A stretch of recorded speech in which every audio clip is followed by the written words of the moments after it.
Buenas tardes, doctora, compañeros. Hoy nosotras vamos a exponer sobre depresión en el anciano. Los integrantes son Gómez Ariana, Mamani Luz, Ingrid Zanca y yo, Medali Povis. Siguiente. Bien, vamos a ver los temas a desarrollar. Son la introducción, bases biológicas, epidemiología, factores de riesgo, clasificación, escalas y tratamiento. Siguiente. Bien, comenzando, que uno de cada cuatro ancianos presenta depresión o ansiedad. Afecta negativamente áreas físicas, también mentales y sociales. Estos se van a desarrollar, eh, relacionar con presión arterial, cortisol y síntomas somático-cognitivos. Vemos también que la detección temprana va a permitir la prevención y tratamiento oportuno. Muchas veces no se diagnostican ni se tratan adecuadamente. Siguiente. Bueno, el anciano con depresión va a ser un problema de salud mental frecuentemente en el envejecimiento. Estereotipos van a influir en esta percepción de tristeza y demencia. Va a haber algunos síntomas como tristeza, irritabilidad, deterioro funcional y social. Va a haber factores físicos y sociales que van a dificultar su detección. Y algunas veces van a tener tratamiento, fármacos, psicoterapia y en casos graves, terapia electroconvulsiva. Es un diagnóstico clínico, pero no hay una prueba específica como tal.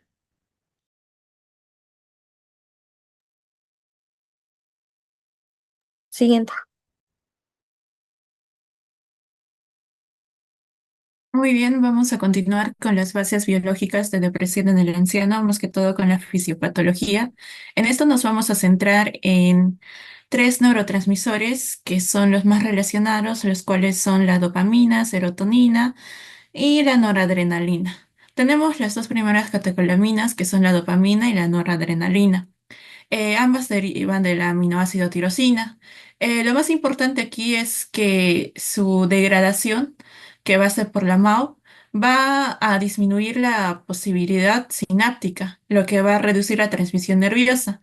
Entonces, esto va a alterar también la motivación, la recompensa, energía y la respuesta al estrés. En la serotonina, vamos a tener que se va a sintetizar también por el aminoácido triptófano y también va a ser degradada por la MAO. Esta va a actuar a través de dos receptores que van a ser la 5HT2A y la 5HT2C. Esto es importante también porque cuando hay una interacción con la serotonina va a modular directamente la liberación de noradrenalina y dopamina. Y cuando va a haber una inhibición de las interneuronas, va también a haber una disminución de las 5HT, que va a haber una contribución a la irritabilidad, ansiedad, alteración del sueño, impulsividad y ánimo depresivo. Luego tenemos que antiguamente se creía que había una hipótesis monoaminérgica,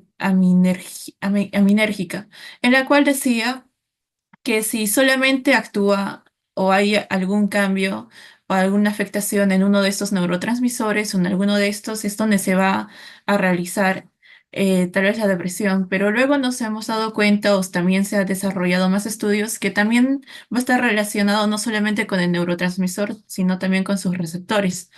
Eh, la disminución de monaminas lleva a un trastorno de regulación de receptores y justifica también los síntomas depresivos. Esto también es importante resaltar el factor neurotrófico derivado del cerebro. Esto sirve para la neuroplasticidad, la supervivencia neuronal y la neurogénesis hipocampal. Cuando existe una depresión y el estrés, van a disminuir este factor.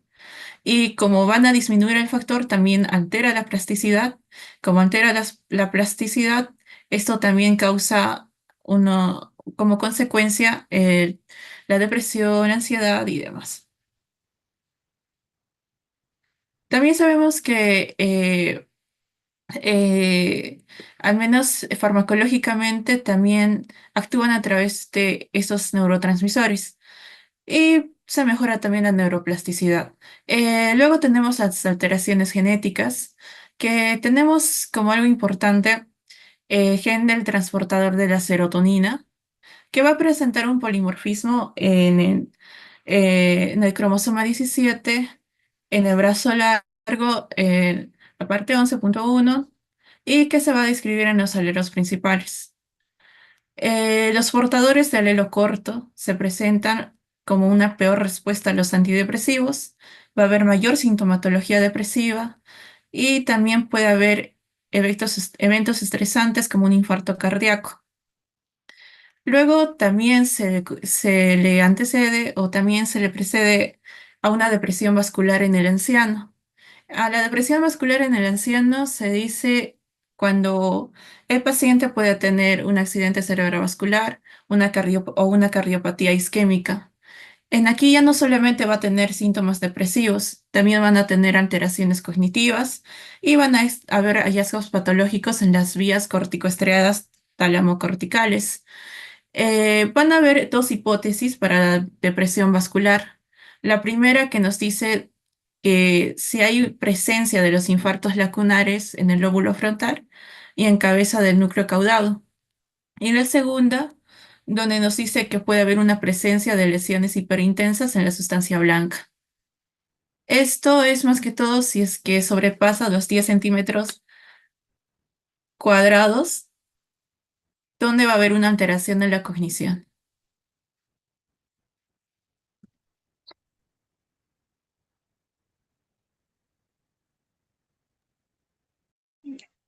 Continuamos. En cuanto a la epidemiología, las cifras de depresión en el anciano varían bastante, principalmente porque los estudios usan criterios diagnósticos y metodologías distintas. A veces incluso se mezclan casos de depresión mayor con distimia o con síntomas depresivos aislados, lo que implica tener una cifra exacta. En población anciana comunitaria, la frecuencia es similar a la de los adultos, alrededor del 5%, pero ya en hospitales o residencias, la depresión puede afectar a más del 1 de cada 4 personas. Por ejemplo, un estudio en España halló que en mujeres ancianas la depresión llegaba al 35% en residencias, mientras que en hombres era casi el 20%. Es decir, o sea, el contexto influye mucho. No es lo mismo pues vivir en casa rodeado de familia que estar institucionalizado. Siguiente, por favor.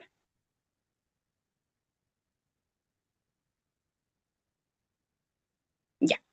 En cuanto a los factores de riesgo, en esta tabla se muestran principales factores como enfermedades, medicamentos que pueden favorecer a la aparición de la depresión y tanto la ansiedad en el adulto mayor. Y es importante conocerlos porque muchas veces los síntomas depresivos o también los ansiosos no solo suelen ser psicológicos, ¿no? Sino que también se relacionan con enfermedades físicas y hasta con tratamientos que reciben los pacientes. Entonces, a modo general, vamos a tener factores de riesgo, por ejemplo, como la edad avanzada, el sexo femenino, comorbilidades, la soledad, estar viudo, la institucionalización, pérdida de roles, bajo nivel educativo. Otros también, por ejemplo, el alcoholismo, el dolor crónico, la privación sensorial, como la hipoacusia, la ceguera. En cuanto a patologías asociadas, vamos a tener pues, las cardiovasculares, como la insuficiencia cardíaca, infarto, las endocrinas metabólicas, como el hipotiroidismo, hipertiroidismo, la diabetes. En cuanto a las neurológicas, también la demencia, la enfermedad de Parkinson, las respiratorias y otras. En cuanto también determinar pues que para cada enfermedad van a haber ciertos fármacos y estos fármacos también muchas veces están asociados a predisponer tanto a la depresión como a la ansiedad. En el caso de la depresión, por ejemplo, la digoxina, los betabloqueadores, los corticoides, los anticompulsivos, barbitúricos, hormonas, etcétera. Siguiente, por favor. Ya. En cuanto a la clasificación, hasta el momento sigue siendo un reto importante diferenciar entre un anciano realmente deprimido y uno que simplemente es melancólico o que tiene rasgos de tristeza normal de la edad, ¿no? Entonces, para eso se usan dos criterios estandarizados, que es el DSM-5 y el CIEM. Entonces, vamos a empezar con el DSM-5. El DSM-5 separa los trastornos depresivos de los bipolares, introduce medidas dimensionales como la de depresión, la ira, la ansiedad, el abuso de sustancias. En el DSM-5 la distimia, o sea, era considerada como distimia y ahora en el DSM-4, mejor dicho, era distimia. Ahora en el DSM-5 a la distimia se le considera como un trastorno depresivo persistente si dura más de 2 años. Aquí algo importante que va a diferenciar con el C11 es que aquí el duelo ya no es un criterio de exclusión. O sea, si hay un episodio depresivo mayor durante un duelo, se diagnostica como tal. ¿Qué quiere decir esto? Que el duelo ya no es una excusa para descartar depresión. Si la persona cumple con criterios de depresión mayor como el ánimo deprimido casi todo el día, anedonia, cambios de sueño, fatiga, desesperanza o ideas de muerte, se va a diagnosticar como depresión, aunque esta persona esté de duelo. Un ejemplo sería, María perdió a su esposo hace un mes, ¿no? Está triste, pero además ya no puede levantarse de la cama, no se alimenta, piensa que no vale la pena seguir viviendo. Entonces, en el DSM-5, eso sería una depresión mayor. Es, y el DSM-5 pues incluye todos los trastornos depresivos inducidos por sustancias o por enfermedad médica. Siguiente, por favor. En cuanto al C11, este une los trastornos depresivos y bipolares dentro de los trastornos del ánimo. A diferencia del otro, mantiene el duelo como exclusión. ¿Qué quiere decir? Que el duelo todavía se considera un proceso normal tras una pérdida, ¿no? Si los síntomas se hacen ya muy intensos o desproporcionados o duran demasiado, ahí recién podríamos llamar un trastorno depresivo. Un ejemplo sería María perdió a su esposo y llora con frecuencia, se siente sola, le cuesta dormir, pero aún así mantiene su rutina y no tiene pensamientos suicidas, entonces en el C11 eso es duelo, no depresión. Siguiente, por favor. Ya. Acá vamos a hablar sobre los puntos claves en la evaluación. El duelo prolongado en ancianos es un factor que puede desencadenar depresión mayor y aumentar el riesgo de suicidio. Y otros factores también que influyen pues, son los antecedentes familiares de depresión, las comorbilidades médicas como la hipertensión o diabetes, los fármacos depresógenos. Entonces, algo muy importante aquí es que la evaluación debe ser integral, ¿no? Incluyendo los exámenes de sangre, los exámenes de sangre, la función tiroidea, los niveles de vitamina B y sobre todo una valoración geriátrica integral. Pero ¿por qué los exámenes de sangre, no? Especialmente el hemograma y la bioquímica, porque recordemos que muchas enfermedades orgánicas se pueden dar por síntomas que aparecen como la depresión, como sería el cansancio, la falta de energía, la pérdida de apetito, alteraciones del sueño o del ánimo, ¿no? En caso sería, por ejemplo, una anemia, entonces habría fatiga, apatía, baja concentración.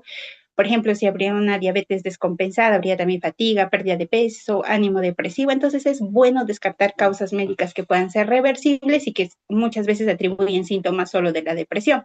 También, ¿por qué la función tiroidea? Recordemos que el hipotiroidismo e hipertiroidismo son muy comunes en mayores, ¿no? Y ambos se manifiestan con síntomas emocionales cognitivos. En cuanto al hipotiroidismo, por ejemplo, la fatiga, el enlentecimiento, tristeza o la falta de interés, mientras que en el hipertiroidismo va a haber pues ansiedad, irritabilidad e insomnio. Y es que recordemos que muchas veces un cuadro depresivo puede ser también en realidad un trastorno tiroideo no diagnosticado. En cuanto a los niveles de vitamina B, especialmente la B12 y el ácido fólico, ¿por qué? Porque recordemos que su deficiencia es frecuente en un adulto mayor, ¿no? Por la menor absorción gastrointestinal, por las dietas inadecuadas o por una interacción con fármacos. Y la valoración geriátrica integral, ¿no? Que abarca la física, la psicológica y la social, pues recordemos que la depresión en el adulto mayor rara vez es solo un problema emocional, está influida por muchas más cosas. Siguiente, por favor. Ya. En cuanto a las escalas en depresión geriátrica, las escalas son muy útiles como apoyo, pero nunca van a reemplazar una anamnesis clínica. Y hay muchas escalas, pero la principal es la escala de depresión geriátrica, la de Yazabek, diseñada especialmente pues para ancianos, tiene varias versiones. La original es la de 30 preguntas y es la más confiable. También hay versiones cortas de 5, 10 a 15 ítems, que estas más que nada son útiles para el cribado rápido, pero menos precisas. Su sensibilidad es del 80 al 90% y su especificidad va a un 70%. Por ejemplo, es que una de las preguntas, ¿no? Del GDS es muy sencilla. Por ejemplo, ¿se siente satisfecho con su vida? Y aunque parece una pregunta básica, una respuesta negativa de un anciano, o sea, da una señal de alerta importante. Siguiente, por favor. El riesgo de suicidio en el anciano deprimido. El riesgo de suicidio es real y preocupante en esta población y algunos factores de riesgo son los antecedentes ya de intentos previos o familiares, la desesperanza, impulsibilidad y percepción negativa del estado de salud, eventos traumáticos en la infancia o estrés vital actual, poco apoyo sociofamiliar o vivir en instituciones, bajo nivel educativo o ausencia de práctica religiosa, comorbilidades psiquiátricas como trastorno del límite de la personalidad o abuso de alcohol, ¿no? Y esto también va a haber diferencias por el sexo y la edad. En hombres ancianos el riesgo es menos claro, pero está muy ligado a cómo perciben su salud. En cambio, en mujeres ancianas, estas aumentan si viven en áreas urbanas y en edades avanzadas los factores de riesgo se intensifican. Siguiente, por favor. Bueno, después ya de haber hablado con esto todo lo anterior, vamos a proseguir con el tratamiento de la depresión en el anciano. Bueno, la depresión en los adultos mayores suele tratarse de manera muy infrecuente, ¿no? Muchos no reciben medicación o se indican menores dosis. Dice que de 4 al 37% de las personas de adulto mayor de esta población pues no recibe tratamiento, ¿no?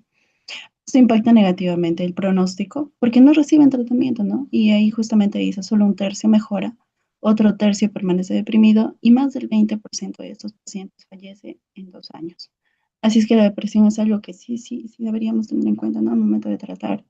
Bueno, los antidepresivos son eficaces en ancianos, aunque su respuesta es menor que en adultos jóvenes debido a factores como la comorbilidad, la polifarmacia y el deterioro cognitivo, ¿no? Nosotros creo que a lo largo de estas clases nos hemos dado cuenta que la polifarmacia es bastante importante, ¿no? En estos pacientes, porque usualmente como tienen otras comorbilidades ya toman medicamentos, entonces nosotros al momento de agregarle más medicación, de que también eso tenga interacciones medicamentosas, ¿no? Y por ende no pueda el tratamiento y ayudar al paciente.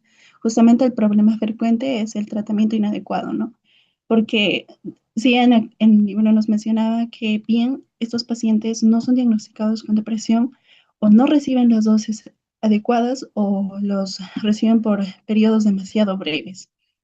El pronóstico de tratar es la evolución desfavorable y los antidepresivos, pues eficaces, pero con respuesta más débil, ¿no? Factores limitantes vienen a ser las enfermedades crónicas, múltiples fármacos y los déficits cognitivos. Siguiente, por favor. Aquí, principios terapéuticos de adherencia. Bueno, el tratamiento en ancianos requiere una prescripción cuidadosa. Se recomienda revisar toda medicación, eliminar duplicados, posibles interacciones, ¿no? Sí, justamente hablando de la polifarmacia, ¿no? Iniciar con dosis bajas y aumentar lentamente, ¿no? Aunque se ha mencionado que eso no, que no es igual la dosis en jóvenes y en ancianos, pues se tiene que escalar, ¿no? Poco a poco para ver en qué momento o con cuánta dosis el paciente adulto mayor al menos va a ayudarlo, ¿no? A ver, y ahí justamente dice, y al aumentarlas lentamente. Estableciendo objetivos claros con seguimientos estrechos. La participación de familiares y cuidadores es esencial para asegurar la adherencia, ¿no? El apoyo familiar o que los familiares de este paciente adulto mayor estén con él va a ser muy importante y clave en el tratamiento de depresión, ¿no? Clase de antidepresivos más importantes son los inhibidores selectivos de la recaptación de serotonina, emisión de fármacos. Ya sabemos este término, ¿no? Ya es conocido, ¿no? Los criterios de stop y está, ¿no? Cuánto parar a medicamentos y demás. Iniciar de poquito y despacio, ¿no? Dosis bajas e incremento gradual. Monitorizar la eficacia y efectos secundarios que pueden llegar a tener los fármacos que le vayamos a prescribir, evaluar de forma continua el cumplimiento terapéutico y el apoyo familiar, cuidadores para mejorar la adherencia. Siguiente, por favor.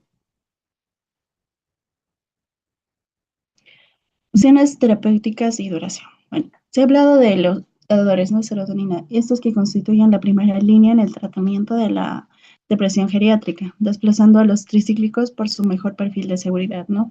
Y estos justamente van a ser la primera línea, ¿no? Porque son más seguros y tienen una mejor tolerancia. Dice, no obstante, son únicos, ¿no?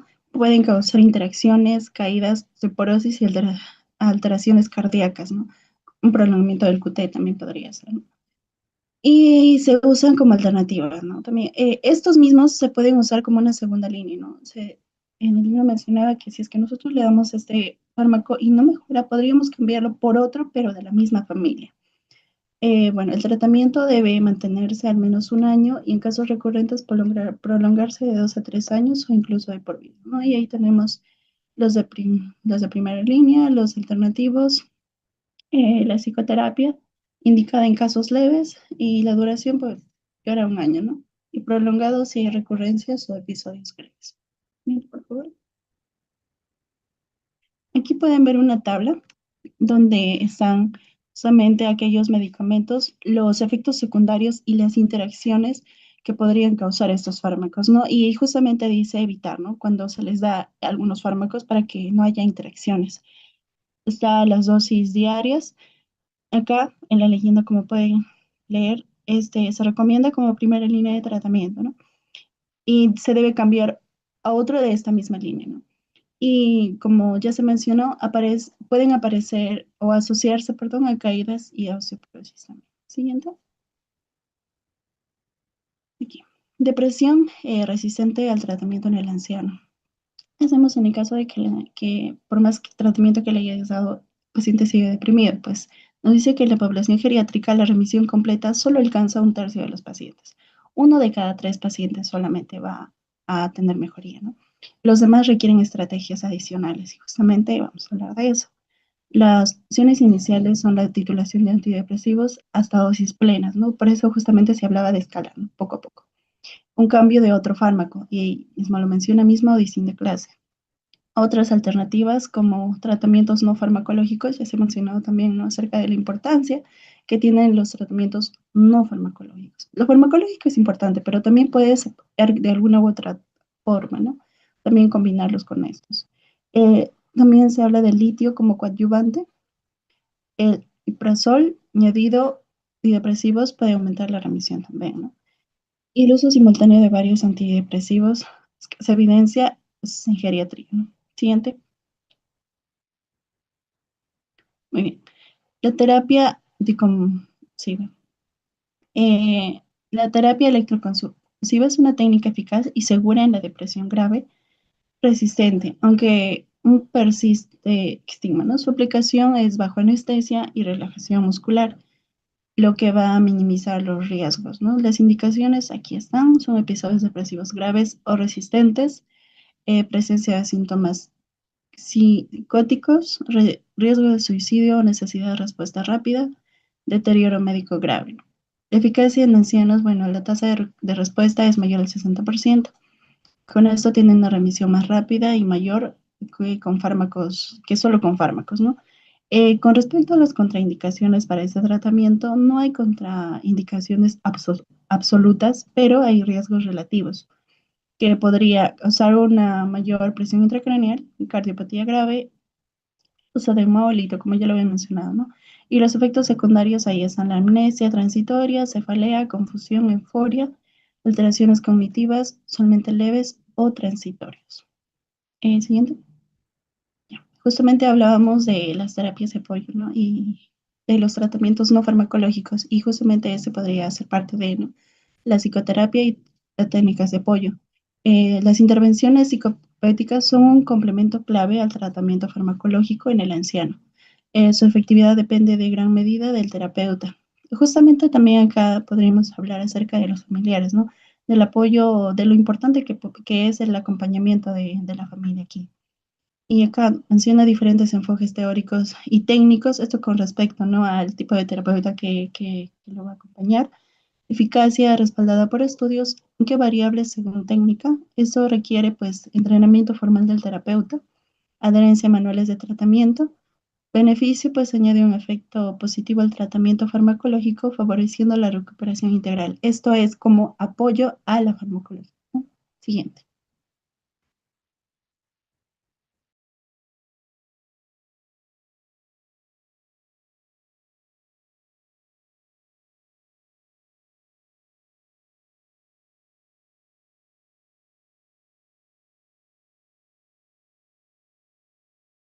Ok, síndrome serotoninérgico como complicación del empleo de antidepresivos. Esta es una reacción tóxica causada por el exceso de serotonina en el sistema nervioso central y periférico.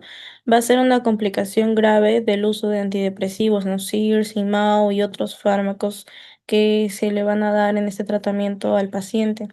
Es una incidencia baja en menor del 0,5% en usuarios, pero en mortalidad en ancianos aproximadamente el 10%. El inicio puede ser horas o días tras el inicio. Aumento de dosis o combinación de fármacos, ¿no? Factores de riesgo como polifarmacia, metabolización lenta, uso de opioides, litio o antibióticos, etcétera. Siguiente. Bien, vamos a ver acá una clínica leve. Vamos a ver que va a obtener diaforesis, taquicardia, midriasis, grave como delirium, hipertermia, aproximadamente mayor de 41 centígrados, rigidez, raptomiólisis, fallo multiorgánico. En diagnóstico diferencial, pues síndrome neuroléptico maligno, intoxicación anticolinérgica, hipertermia maligna, delirium. El tratamiento, vamos a retirar fármaco sospechoso, medidas de soporte y benzodiazepina, ciproheptadina, UCI en casos graves, prevención, pues el manejo adecuado de la polifarmacia y la detección precoz, ¿no? Vamos a poder encontrar algunas triadas en estos casos como alteraciones neuromusculares. Vamos a ver temblor, clonus, hiperexia, rigidez, alteraciones autonómicas como fiebre, sudoración, taquicardia, hipertensión, alteraciones mentales como agitación, confusión o delirio, ¿no? Siguiente. Y esta es nuestra bibliografía. Gracias. Ya, perfecto. Han hecho una revisión bastante extensa de su tema.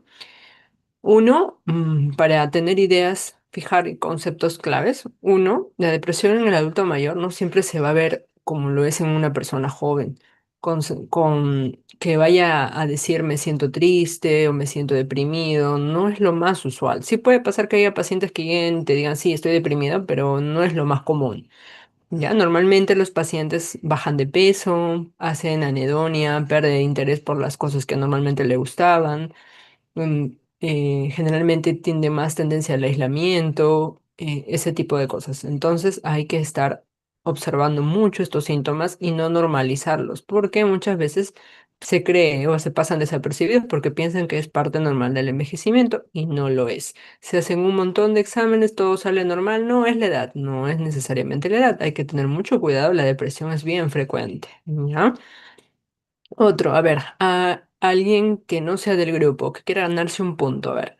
¿Cuáles son los fármacos mejor tolerados y seguros en los adultos mayores con depresión? Que levante su manito. ¿Quién quiere participar? Mirtazapina, doctora. Esther Becerra, tú no eres del grupo, ¿no? No, doctorcita. Ya. Mirtazapina. Ya, tibio. A ver, Sandy. Sandy está levantando la mano. Sandy Saldaña. Es citalopram, por ejemplo. ¿Qué más? Uno más. El citalopram es uno. ¿Y el Por otro? ejemplo, sertralina o Muy bien. mirtazapina. Muy bien. O sea, los dos fármacos que más utilizamos, que son mejor tolerados y que son más seguros, porque de por sí la mayoría tienen interacciones medicamentosas. En general es el grupo de los SIRS, pero de los SIRS los que más utilizamos son dos, la sertralina y el escitalopram. Ya, esos son los que más frecuentes. En cuanto al diagnóstico diferencial, mencionaron muy bien, hay que ver un tema de vitamina B2 y todo eso. Hago énfasis en diagnóstico diferencial hipotiroidismo. El hipotiroidismo en el adulto mayor, sobre todo, el hipotiroidismo puede presentarse con síntomas que simulan depresión, hipoactividad, cansancio, ¿ya? Entonces hay que tener mucho cuidado. Por eso es que dentro de los diagnósticos diferenciales más importantes, cuando uno sospecha síntomas depresivos, es el hipotiroidismo, que también lo han explicado muy bien en la exposición. Lo otro, respecto al YESABASH, está perfecto lo que dijo su compañera, no es una herramienta diagnóstica, pero sí nos ayuda a que podamos identificar rápidamente depresión. YESABASH, que nos ayuda a identificar, está validado 10, 15 y 30. Óptimo 30, pero si no lo podemos hacer de 30 porque es bastante extenso y en la consulta a veces no alcanza el tiempo para hacerlo, puede ser de 15, ¿ya?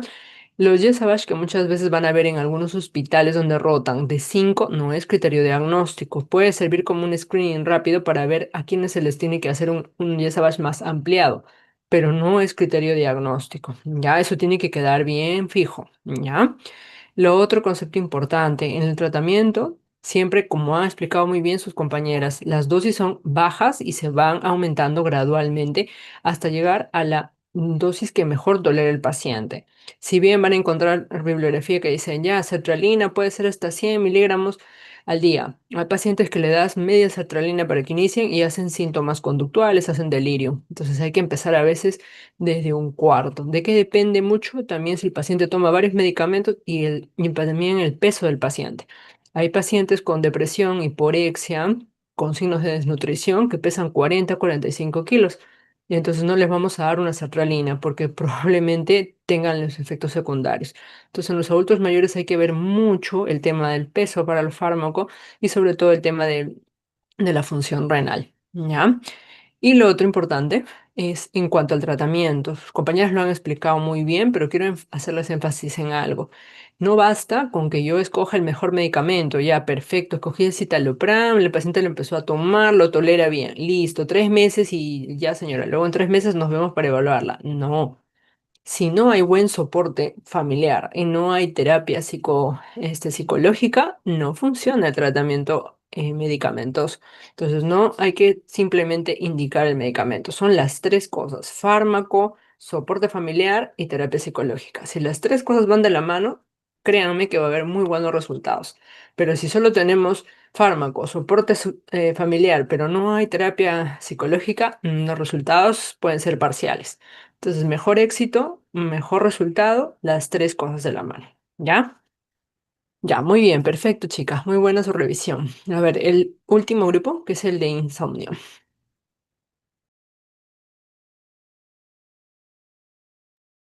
Doctora, si me podría pasar el host, por favor.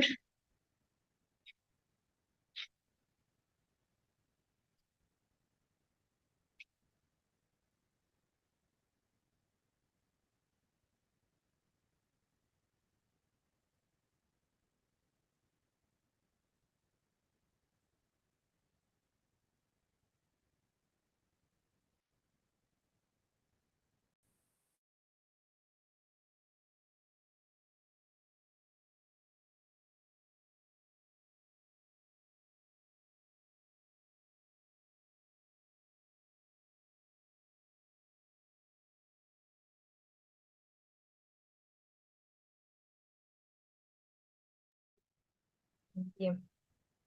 Buenas tardes, doctora. Buenas tardes, compañeros. En esta tarde vamos a hablar sobre el anciano con insomnio, sobre todo los cambios en el sueño, el diagnóstico y su tratamiento. Siguiente, por favor.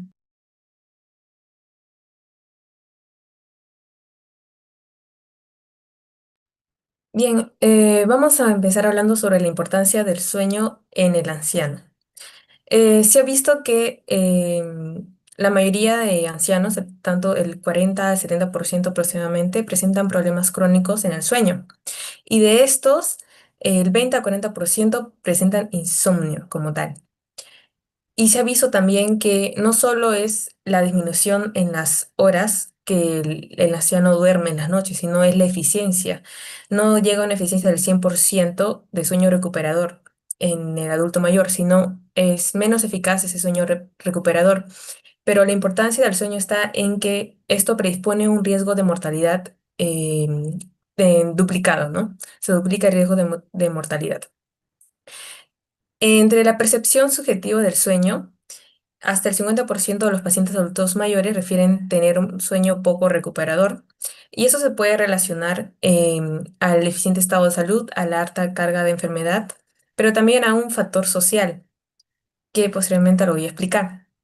Dentro de los tipos de insomnio está el insomnio inicial del 15 a al 45%, que es la dificultad para conciliar el sueño, el insomnio medio, que es el más frecuente, y es el problema para mantener el sueño.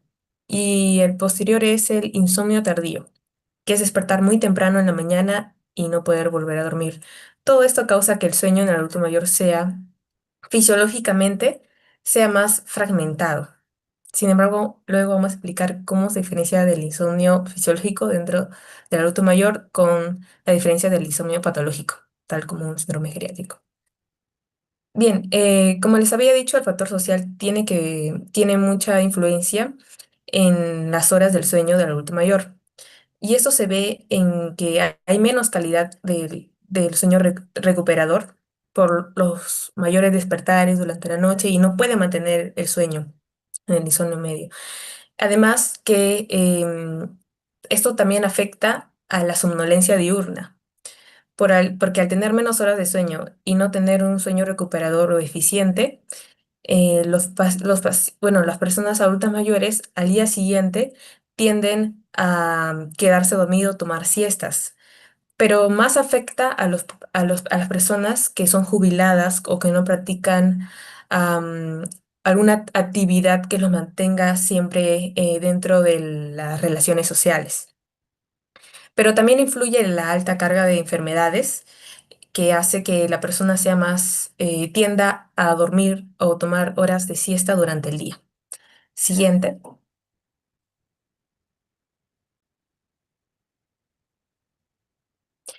Dentro de los cambios fisiológicos del sueño en la edad, les había comentado que uno era la disminución de las horas efectivas del sueño. Se habla de una diferencia de la población pediátrica o de la infancia de 10 a 14 horas en la noche y en los ancianos pasó a 5 a 7 horas aproximadamente, con más despertares nocturnos, una reducción del sueño profundo, como se observa en el histograma del lado derecho. Hay más, en el sueño REM solo se ve que durante el sueño solo se alcanza en N1 y N2, en esas fases que son sueño ligero, y no se llega al N3, que es el sueño profundo y de sueño recuperador, tanto para la parte física y mental del anciano como de todas las personas. Entonces se ve que hay una reducción del sueño profundo, hay un aumento de las fases superficiales no REM, N1 y N2, mayor somnolencia diurna y siestas frecuentes. También esta somnolencia diurna se presenta alrededor del 20% de las personas mayores. No es exclusiva del envejecimiento normal, porque también tiene que ver otros factores como los sociales que había mencionado. Sin embargo, también se ha visto asociado al deterioro cognitivo, eventos cardiovasculares y mayor mortalidad. En, en resumen, dentro de estos cambios fisiológicos que posteriormente se van a detallar, va a haber una disminución del tiempo total del sueño, va a haber un aumento de despertares nocturnos, una reducción de la eficiencia del sueño, y eso va a generar también mayor prevalencia de siestas diurnas, somnolencia diurna más frecuente, pero lo más importante que esos cambios fisiológicos en el sueño es las consecuencias que puede llegar a generar. Por ejemplo, la somnolencia diurna puede predisponer al aumento de la frecuencia de caídas, a la depresión, a la ansiedad dentro del adulto mayor. Y con respecto a alta carga de enfermedades y el sueño, también afecta, digamos, si tiene enfermedades degenerativas como artrosis o otras enfermedades, otros síndromes geriátricos como polifarmacia que deben de tomar sus medicamentos o que alguna interacción de los medicamentos también afecte las horas del sueño, ¿no? Y bueno, esos son los cambios fisiológicos del sueño en la edad. Siguiente.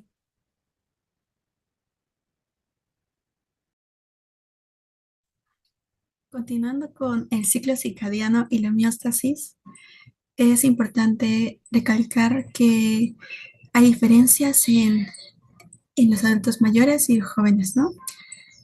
En el adulto mayor sucede que se acuestan y se despiertan más temprano, por lo que se dice que hay una fase avanzada. El ritmo circadiano, el ciclo circadiano se adelanta. También la duración del tiempo de sueño disminuye y en cuanto a los ritmos circadianos como la melatonina la síntesis de cortisol, la temperatura. Va a haber una gran diferencia porque su amplitud, es decir, la intensidad de los picos de liberación de estos, va a reducirse bastante, ¿no? Aquí podemos observar en morado cómo es el pico de la melatonina en los jóvenes y de rosado cómo es en los ancianos. Y también el de cortisol, vemos las diferencias. En cuanto a la profundidad del sueño, ellos van a tener la fase N3, donde están las ondas delta, va a estar reducida. Y este sueño es muy importante porque es el sueño reparador.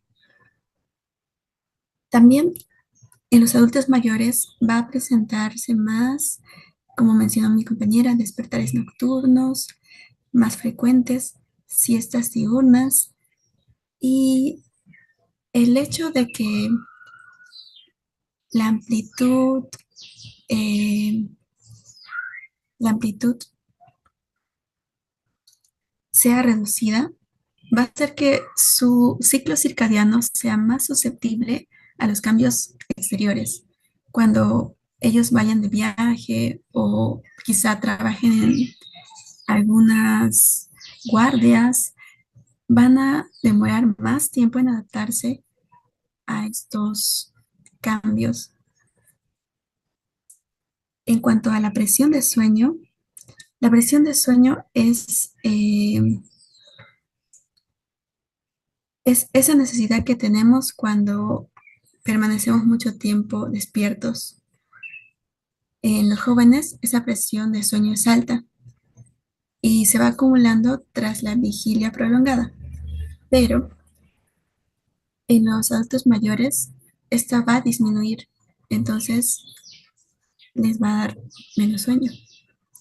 En cuanto a la percepción subjetiva, en ellos va a haber una sensación de sueño no reparador o de insomnio. Pero esto no siempre va a ser patológico. Esto se debe principalmente a que es un avance de la fase del ciclo circadiano propio del envejecimiento y si es que el paciente no tiene fatiga excesiva durante el día, no es necesario darle algún medicamento o catalogarlo ya como insomnio, sino darle recomendaciones acerca de higiene de sueño. Vamos con la siguiente. Aquí tenemos un diagrama que nos muestra el ritmo circadiano, como nuestro reloj biológico tiene diferentes etapas y en cada una de ellas ocurre un proceso diferente. Y cuán importante es esto, ¿no? También vamos a observar las alteraciones en el sueño que están asociadas al envejecimiento. Ahí podemos observar cuáles aumentan, cuáles disminuyen y principalmente ver las diferencias entre las fases, ¿no? Incrementa el porcentaje de tiempo en la etapa 1 del sueño, el tiempo en la cama, incrementa el porcentaje de episodios de respiración anormal y también incrementa la incidencia de episodios de movimientos de piernas. Y por otro lado, va a disminuir el tiempo dormido, el porcentaje de tiempo en sueño de ondas lentas, como mencionamos, y la latencia a sueño REM. Vamos con la siguiente. Y en esta parte ya vamos a ver lo que es cognición y sueño. En el sueño, las ondas lentas, claves en la consolidación de la memoria, van a estar disminuidas y esto va a favorecer fallas en la fijación de recuerdos. También hay mecanismos neurobiológicos que se van a ver afectados como las vías del GABA y el AMP cíclico. Y esto va a afectar la plasticidad sináptica, o sea, el aprendizaje. Por otro lado, la acumulación de la proteína beta amiloide va a estar implicada en las alteraciones del ciclo sueño-vigilia y viceversa. Eso va a producir más insomnio y más despertares y va a contribuir a la neuroinflamación, sobre todo en el área del hipocampo. También hay estudios que han indicado que las alteraciones en la duración del sueño o la fragmentación y los trastornos relacionados a la respiración asociados al sueño podrían aumentar el riesgo de deterioro cognitivo y demencia.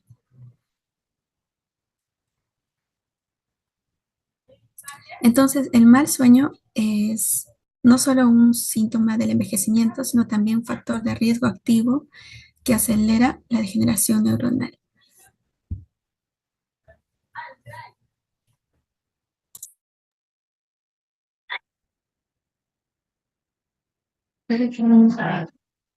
Continuando con la exposición, estamos en la definición de tipos de insomnio. El insomnio, según el DSM-5 y la Clasificación Internacional de los Trastornos del Sueño ICD-3, se define como la dificultad para iniciar, mantener el sueño o despertarse demasiado temprano con una frecuencia de al menos 3 noches por semana durante 3 meses o más y que además afecta la funcionabilidad durante el día. Existen varios tipos. El insomnio inicial, que es la dificultad para conciliar el sueño al inicio de la noche. El insomnio de mantenimiento, que son despertares múltiples o prolongados. El insomnio tardío, que ocurre cuando el paciente se despierta muy temprano y ya no puede volver a dormir. Y aparte está el insomnio situacional, que puede ser por una causa independiente, ¿no? Agudo, persistente, crónico y recurrente, que cuando una persona realiza o cuando esta situación se resuelve, el insomnio puede desaparecer. Y en cuanto al más común en cuanto a los pacientes geriátricos, pues es el de mantenimiento. El insomnio en los adultos mayores puede ser multifactorial. En el caso de riesgo encontramos ambientales como ruido, exceso de luz, temperatura inadecuada o cambios de residencia. También la institucionalización puede ser conductuales y sociales como el consumo de cafeína, alcohol o el hábito de dormir en siestas. Horarios irregulares o eventos estresantes como la pérdida de un ser querido, que es mucho más común en esa etapa de la vida. Médicos también donde se incluyen enfermedades como la diabetes, hipertensión arterial, el dolor crónico, el accidente cerebrovascular y la fibromialgia. Farmacológicos, ya que muchos medicamentos usados en geriatría pueden alterar el sueño como los corticoides, beta bloqueadoras, antidepresivos, los antiinflamatorios, los broncodilatadores o la hormona tiroidea. Estas enfermedades y medicamentos causan insomnio porque interrumpen el descanso de diferentes maneras. Por ejemplo, la diabetes provoca poliuria nocturna y dolor neuropático. La hipertensión aumenta la actividad simpática y altera el ciclo circadiano. La obesidad se asocia con apnea del sueño. En cuanto a los fármacos, los corticoides estimulan el sistema nervioso, los beta bloqueadores reducen la melatonina y los IRS alteran el sueño REM y la teofilina actúa como estimulante. De ese modo, como el paciente a veces es de polifarmacia, pues hay muchos factores que pueden tener insomnio y no necesariamente se le da pues, un mal proceso. Y en cuanto a la evaluación del insomnio, para evaluarlo, ¿no? Lo primero y más importante es una historia clínica detallada, tanto como el paciente como su cuidador, porque a veces el adulto mayor no percibe bien sus alteraciones del sueño y es necesario tener un familiar o un cuidador en cuanto a su institucionalización para que éste nos pueda dar información mucho más concreta. En el cuadro de su derecha utilizamos las escalas validadas, como son la índice de gravedad del sueño, que es un instrumento de 7 ítems. También estamos con la escala de somnolencia de Epworth y el índice de calidad del sueño de Pittsburgh, que en este caso son 19 elementos con 7 subescalas. Y en cuanto a la escala de somnolencia de Edward, se evalúa la propensión de quedarse dormido en situaciones sedentarias diferentes. Y también vemos con la escala de creencias y aptitudes del sueño, ¿no? La evaluación siempre se debe diferenciar si se trata de un insomnio primario o secundario, ya que en el adulto mayor lo más frecuente es que esté asociado a enfermedades médicas, psiquiátricas o efectos de la misma medicación que le da.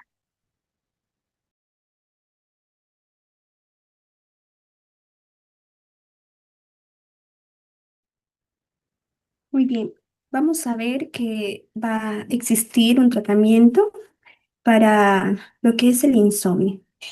Es algo que ha sido muy utilizado, ya que nosotros queremos que de primera línea, específicamente en ancianos, es poder reemplazar quizás ese pensamiento negativos sobre lo que es el sueño, mejorar hábitos y también reducir lo que es la ansiedad, que es muy común en ancianos, ¿no? La terapia conductiva conductual ha sido demostrada efectivamente tanto a corto plazo y a largo plazo, y es utilizado para personas que pues han tenido un insomnio crónico, ¿no? Vamos a ver en el cuadro, nos muestra algunos principios que tiene la terapia cognitivo-conductual en el insomnio. Vamos a ver que existen medidas de higiene del sueño. Entonces, ¿cuáles son esas medidas? Es necesario saber y también, en lo posible, poder indicar a nuestros pacientes, ¿no? Uno es, pues, los más principales, lo vamos a comentar, ¿sí? Crear una rutina, al acostarse y levantarse a la misma hora todos los días, incluso los fines de semana, que sería muy bueno. Es importante que evitar las siestas durante el día, especialmente en las últimas horas de la noche. Si se va a realizar una siesta, entonces hacerlo en periodo de máximo 15 minutos, no más. Lo otro es, pues, bueno, si hay algún reloj a la vista o si el paciente no puede dormir, levantarse de la cama. Algo que es muy importante también es el ejercicio físico, que va a ayudar a que los músculos se relajen y todo ello. Optimizar el ambiente es importante porque en una de las medidas de higiene del sueño se ha visto en estudios que cuando, bueno, incluso hasta nosotros, que las pantallas que nosotros tenemos de los celulares van a ser muy estimulantes. Entonces eso hace que nuestro cerebro diga, es día todavía. Entonces no hace que se produzca toda la melatonina que se pueda realizar. Entonces, y también optimizar el ambiente. Lo ideal es que se tenga una habitación cerrada, oscura, que no haya luces, que o sea solamente para descansar. Y pues evitar lo que es los estimulantes, como la cafeína, la nicotina, el alcohol o pantallas con la luz, como ya les comenté, antes de poder dormir. Em, lo otro es poder controlar lo que son los estímulos, ¿no? Usar la cama solo para descansar. Si no puedes dormir, levántate, ¿no? 3 a 15 minutos. Lo otro es lo que es la terapia de restricción del sueño. ¿En qué consiste? En limitar el tiempo que pasas en la cama, al tiempo que realmente duermas. Entonces, ¿cómo funciona esto? Si duermes 5 horas, pero pasas 8 horas en la cama, se te indica que solo pases 5 horas en ella. Entonces, esto va a crear una leve privación de sueño, haciendo que tu sueño sea más profundo y continuo. Y pues, que exista un ajuste gradual, ¿no? A medida que tu eficiencia del sueño, que es el tiempo dormido, sobre el tiempo en la cama, pues va a mejorar y va a aumentar gradualmente el tiempo que se cama. El entrenamiento y relajación, ya que esto va a reducir la tensión física, mental, que impide lo que es conciliar el sueño, ¿no? Las técnicas de respiración, que es muy bueno.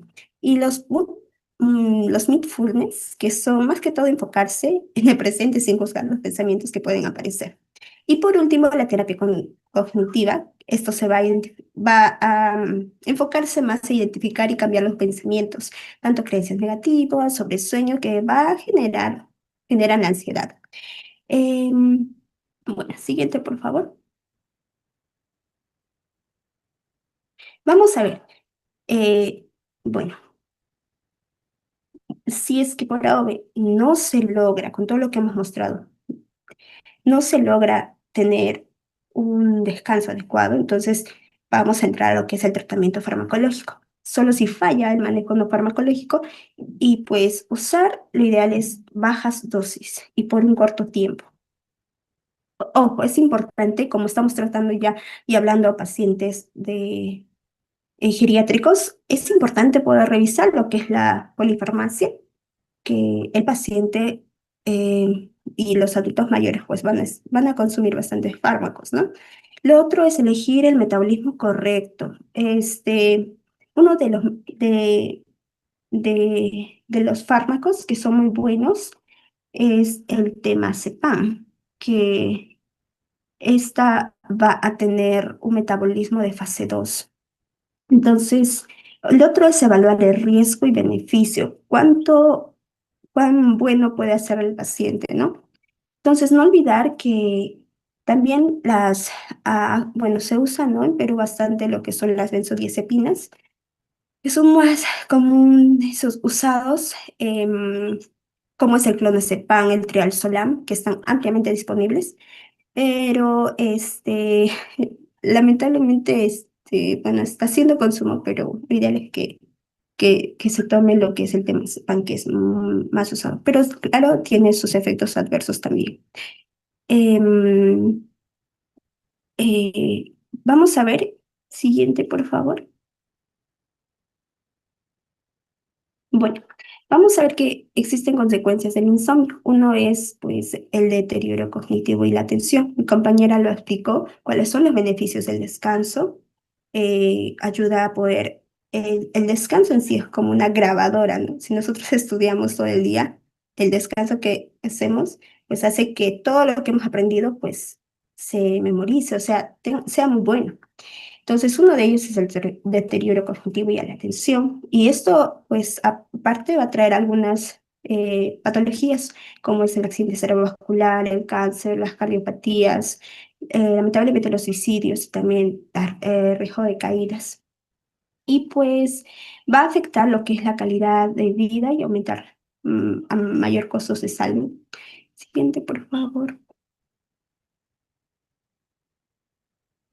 Bueno, vamos a ver algunas conclusiones que ya lo hemos mencionado. Tratar todas las comorbilidades es fundamentalmente abordar cualquier condición médica que tenga el paciente. Si sufre de alguna otra patología, tanto sea neurológica o cardiovascular, es necesario poder abordar ello, ¿no? El uso de sustancias o neuropsiquiátricas que puede estar causando el empeoramiento del insomnio. Con respecto a combinar terapias, como lo hemos visto, la farmacoterapia, que es el uso de medicamentos, es más efectiva para el insomnio agudo, especialmente si se combina con la terapia cognitivo-conductual. Lo otro es evitar el uso de medicamentos a largo plazo. El tratamiento con fármacos para el insomnio debe ser por un corto periodo. Siguiente, por favor.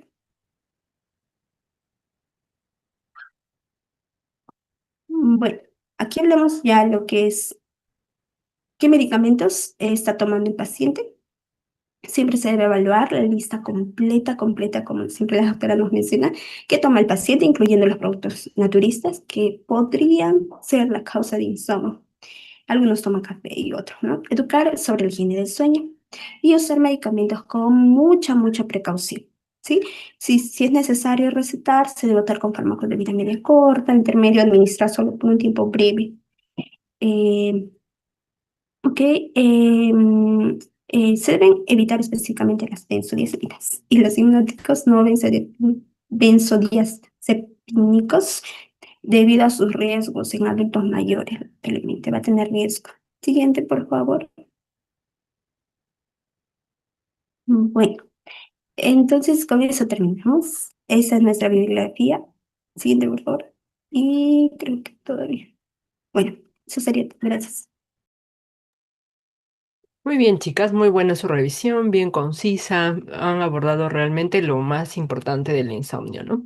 Entonces, como han mencionado sus compañeras, conceptos que tienen que quedar claves. Uno, que diagnosticar el insomnio no es fácil, es bastante complejo porque hay varios tipos. Hay que hacer una evaluación adecuada, como le han explicado. Y estas herramientas que ellas presentaron, como el test de Pittsburgh, y que el paciente mismo reporte cómo es la calidad de su sueño y todo eso, sí nos ayudan a una primera evaluación. Pero generalmente tiene que ser del lado del familiar, porque muchas veces el paciente puede decirte una cosa y que es su percepción, que puede ser subjetiva. Entonces hay que tener bien en claro la evaluación al lado del familiar. Cuando nosotros hablamos de insomnio y queremos evaluar al paciente, siempre hay que pensar en causas secundarias que estén produciendo el insomnio. Esas causas secundarias, generalmente las más frecuentes, son la ansiedad y la depresión. A la cabeza, la ansiedad. A veces son la manifestación de duelos patológicos, de depresión como tal, de descompensación de algunas enfermedades crónicas, como lo mencionaron, ¿no? Diabetes mellitus, que puede estar dando poliuria y esto está produciendo, ¿no? El problema. A veces indicar diuréticos que también hacen que orinen más y por ende en la noche y por ende nicturia y no puedan dormir bien. Entonces siempre hay que revisar bien todo, los medicamentos, las enfermedades, que todo esté compensado. Si a pesar de todo eso consideramos que sí hay un problema de insomnio, el más frecuente, como han mencionado ellas, es el de mantenimiento, ¿no? En el adulto mayor. Entonces, supongamos que sí, definitivamente, lo primero son las medidas no farmacológicas. Lo primero no es poner un medicamento para que duerma, es verificar qué es lo que está pasando. Claro, si hay asociados síntomas conductuales, ya el manejo es muy distinto. Ahorita estamos hablando solo de insomnio puro, sin síntomas conductuales. Entonces, si este insomnio, como su compañera lo mencionó, según los cumple criterios de DSM-5, este insomnio interfiere con su vida normal, al día siguiente ya no quiere salir a la calle, ya no come, hay un montón de cambios, entonces se puede pensar en tratamiento farmacológico, pero lo primero es lo no farmacológico. Y lo primero es manejar el tema de la higiene del sueño, que muy bien lo ha explicado su compañera, incluso lo ha puesto ahí de una forma descriptiva. Entonces, la higiene del sueño es lo básico. Cuando yo tengo un paciente con problemas de insomnio, lo primero que hago es abordar estos temas de la higiene del sueño, estos 7 temas, y le pregunto bien si los realiza o no. Si yo veo que 2 o 3 están fallando, lo primero que tengo que hacer es hacer énfasis en eso, no darle medicamentos, ¿ya? Posteriormente, luego, si a pesar de estas pautas de higiene, el paciente los cumple y todo, y a pesar de eso hay problemas de sueño, entonces ahí sí ya empezamos a utilizar algunos medicamentos. Paradójicamente, indican, ¿no? En las guías, evitar las benzodiazepinas. Las que hay que evitar generalmente son las de acción muy prolongada, ¿no? Entonces, por ejemplo, alprazolam, clonazepam, esos medicamentos, no, porque esos medicamentos generalmente al principio pueden, como efecto secundario, producir somnolencia, pero el problema es que como su efecto dura más del tiempo que uno desearía, al día siguiente el paciente pues está desorientado a veces, con inestabilidad para la marcha y producen otro tipo de complicaciones. Entonces, estos medicamentos que ellos proponen generalmente son porque son medicamentos de acción corta o intermedia de las benzodiazepinas.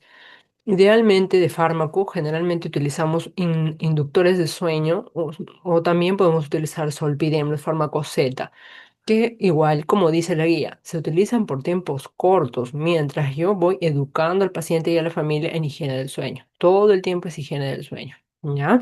Entonces, eso es lo ideal. No es que yo le voy a dejar el Solpidem o la benzodiazepina eternamente porque sé que siempre va a tener insomnio. No, mi labor es, mientras yo indico el medicamento, o investigar, evaluar cuál es la causa, qué está produciendo esto y manejar esa causa que lo esté produciendo, ¿ya? Eso, que es lo más frecuente. Y una causa muy frecuente de insomnio en el adulto mayor es el dolor mal controlado.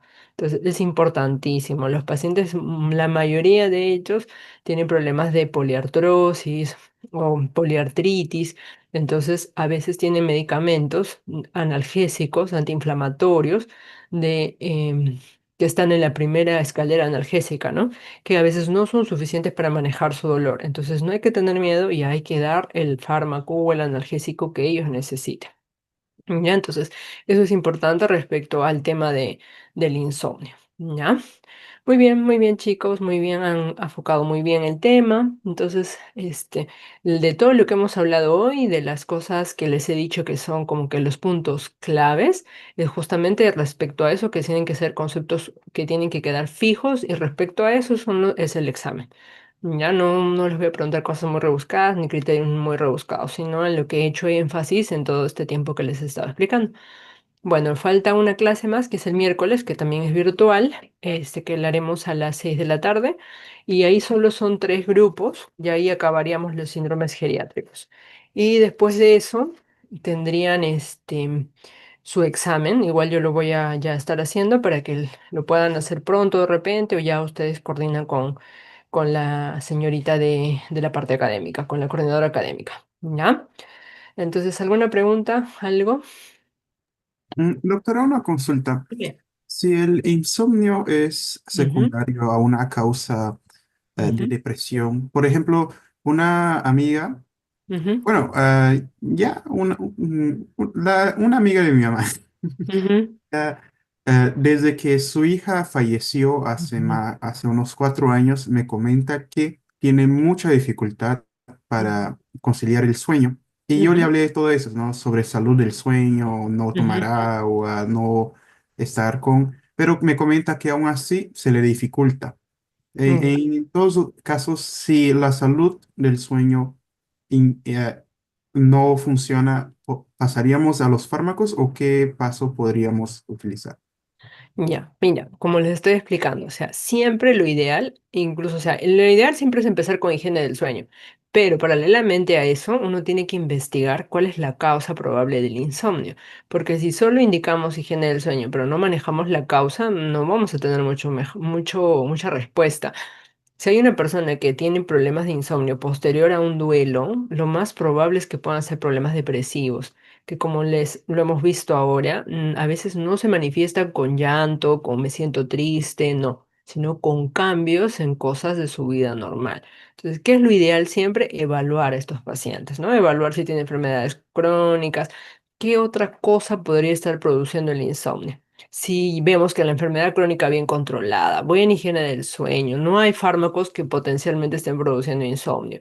O sea, todo está muy bien y no hay depresión, no hay ansiedad. Podríamos pensar en un problema netamente de insomnio y podríamos pensar en fármaco para el insomnio, pero no es lo adecuado, ¿no? O sea, la idea es que investiguemos cuál es la posible causa de su insomnio. ¿Ya? Gracias. Ya, listo. ¿Algo más, chicos? ¿Alguna pregunta más? Ya, muy bien. Entonces nos vemos el miércoles. Cuídense, que les vaya bien.